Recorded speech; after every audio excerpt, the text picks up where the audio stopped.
Hi friends, welcome to Suga homemade foods. இன்றைக்கி நாம் சுவையான கருவாட்டு குழம்பு எப்படி செய்யுதுன்னு பார்க்கலாம். இப்போ ஒரு கப்பு வெங்காயம், சின்ன வெங்காயம் உரித்து வச்சுருக்கேன். இது ஒரு 1/4 கிலோ அளவு இருக்கும். இதை போட்டுக்கலாம். ஸ்டவ் ஆன் பண்ணிக்கலாம்.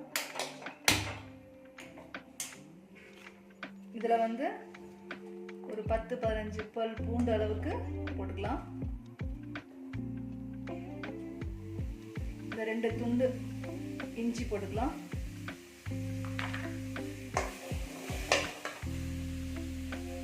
கொஞ்சம் ஆயில் விட்டு இதெல்லாம் வதக்கிக்கலாம்.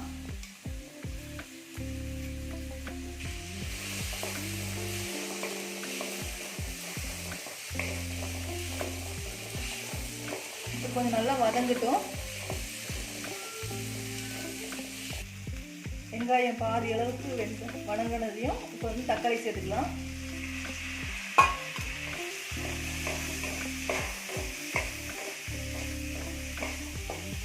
தக்காளி சேர்த்து நல்லா வதக்கணும். இது நல்லா வதங்கிடுச்சுங்க. இப்போ ஸ்டவ் ஆஃப் பண்ணிவிட்டு கொஞ்ச நேரம் ஆற வச்சுட்டு நம்ம மிக்ஸி ஜாருக்கு மாற்றிக்கலாம். இப்போ எல்லாத்தையும் மிக்ஸி ஜாருக்கு மாற்றிட்டேங்க. இப்போ இதில் ஒரு 4 கிராம்பு, ஒரு பெரிய துண்டு பட்டை, ஒரு 1/2 டீஸ்பூன் சோம்பு இதில் சேர்த்துக்கலாம். ஒரு 2 டேபிள் ஸ்பூன் பொட்டுக்கடலை, 1 கப் அளவுக்கு தேங்காய் துருவல்,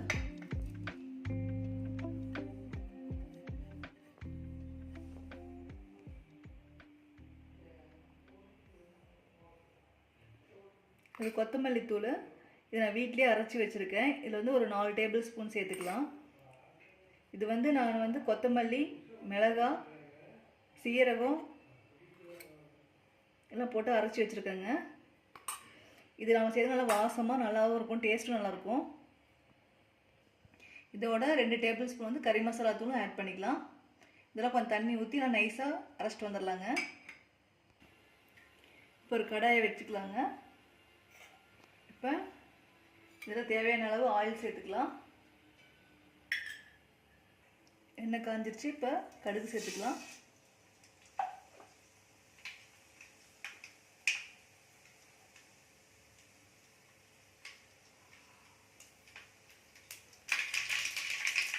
இப்போ கருவேப்பிலை 2 கப்பு சேர்த்துக்கலாம். இப்போ கத்திரிக்காய், உருளைக்கிழங்கு இதெல்லாம் கட் பண்ணி வச்சுருக்கேன். இதெல்லாம் அதில் சேர்த்துக்கலாம்.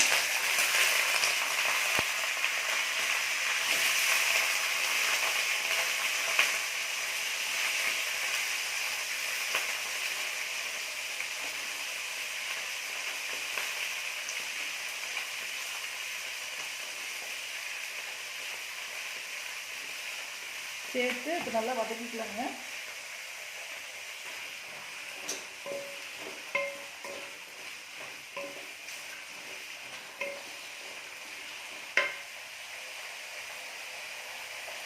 இப்போ இதில் கொஞ்சம் மஞ்சள் தூள் சேர்த்துக்கலாம்.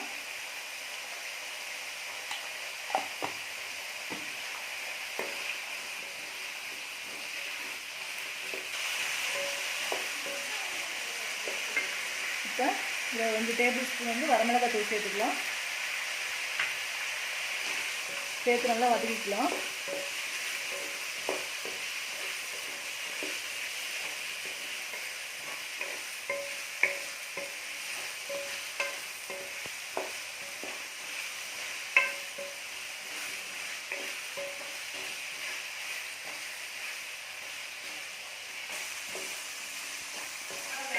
நல்லா வதங்கிருச்சு. இப்போ நம்ம அரைச்சி வச்ச விழுதை எடுத்து சேர்த்துக்கலாம்.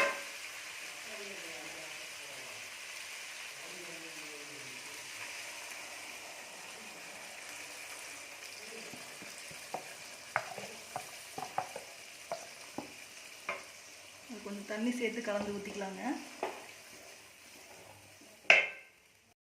இப்போ தேவையான அளவு தண்ணி சேர்த்துக்கலாம்.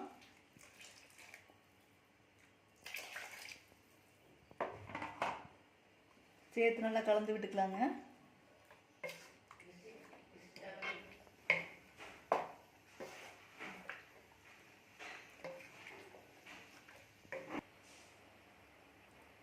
இது நல்லா கொதி வரட்டுங்க. இப்போ மூடி வச்சிடலாம். இப்போ இந்த சைஸ் நெல்லிக்காய் அளவுக்கு ஒரு புளி ஊற வச்சுருக்கேன். இது நம்ம கொதி வந்ததுக்கப்புறம் நம்ம ஊற்றலாம். குழம்பு நல்லா கொதிக்குதுங்க. இப்போ மூடி திறந்து வச்சு ஒரு 2 நிமிஷம் அப்படியே கொதிக்க விடலாம். தேவையான அளவு உப்பு சேர்த்துக்கலாம். உப்பு சேர்த்து நல்லா கொதிக்க விடலாங்க. காய் இன்னும் வேகலை, நல்லா வேகிற வரைக்கும் கொதிக்க விட்டுக்கலாம். காயெல்லாம் நல்லா வெந்து வந்துருச்சுங்க. இந்த டைமில் நம்ம புளி தண்ணி சேர்த்துக்கலாம். சேர்த்து நல்லா கலந்து விட்டுக்கலாங்க. இப்போ கருவாடு வந்து நான் தலையெல்லாம் கட் பண்ணிவிட்டு நல்லா க்ளீன் பண்ணி சுத்தமாக வச்சுருக்கேன். இப்போ ஒரு கொதி வந்ததையும் நம்ம இதில் போட்டு கலந்துக்கலாங்க.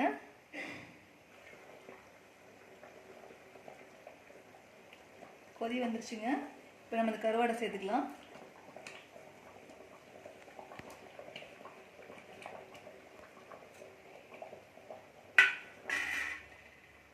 இப்போ கருவாடு போட்டதையும் ஒரு 2 நிமிஷம் கொதிச்சா போதும். அப்போ நம்ம ஸ்டவ் ஆஃப் பண்ணிடலாம். இப்போ நம்ம ஸ்டவ் ஆஃப் பண்ணிடலாங்க. குழம்பு ரெடி ஆயிடுச்சு. இப்போ நம்ம 2 கொத்து கருவேப்பிலையை உருவி கிள்ளி போட்டுடலாம். நல்ல வாசமாக இருக்கும்.